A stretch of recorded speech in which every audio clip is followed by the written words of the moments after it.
ya Kwimba ina jumla ya vituo 71 kutokana na vituo vya afya 10 pamoja na zahanati 52. Kwa hiyo jumla tuna vituo 71. Kiujumla huduma zetu tumeendelea kuziboresha na tunatoa huduma ambazo ni nzuri kwa wananchi wetu, na tunaendelea kuziboresha kila tunavyoweza ili wananchi wetu waweze kupata huduma nzuri na bora zaidi. Kama hiki kituo tulichopo cha Kadashi, tunashukuru mwanzoni ilikuwa ni zahanati, lakini sasa imepandishwa imekuwa ni kituo cha afya. Kinatoa huduma nzuri kituo, na tunaendelea kuboresha, na pia tunatarajia baada ya muda mfupi kitakuwa ni kituo kikubwa zaidi, na kina mama wajawazito wanaweza anza kufanyiwa upasuaji kwenye kituo chetu hiki. Na kwa ujumla wananchi wengi wanaridhika na huduma zetu, ila kunakuwa na kero ndogo ndogo kwa baadhi ya watumishi wetu ambao tunafanya nao kazi, lakini hizo ni kero ambazo sisi tunapozisikia tu kwa mara moja tunaenda kuzifanyia kazi na kuzitatua. Kwa hiyo kwa ujumla huduma zetu tunaendelea kuziboresha siku hadi siku. Fika hapa juzi kwenye muda ya saa 1 hivi ya usiku. Nikaja nikapokelewa vizuri tu. Mtoto wangu akampima wakasema ana malaria, wakasema sasa tuongeze na dripu ya maji. Yaani mimi kwa ufupi huduma naiona iko vizuri tu. Maana sijapata changamoto mbaya.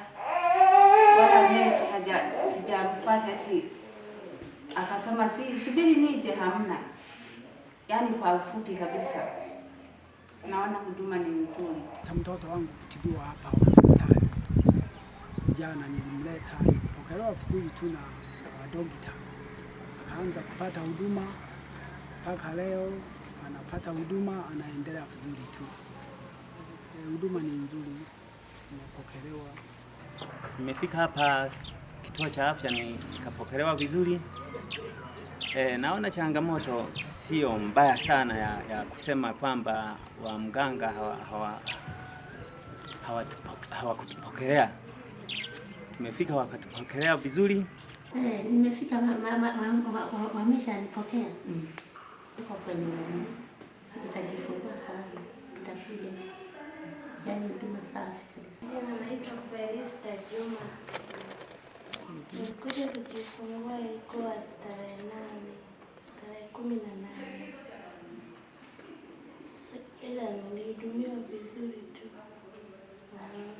Badala ya kujifungua, hata katoto kunyonya kalikuwa kananyonya vibaya kama vile akanyonya. Wakasema wewe tuwezi tukuruhusu kwenda nyumbani. Ila kuanzia jana kalikuwa kananyonya vizuri.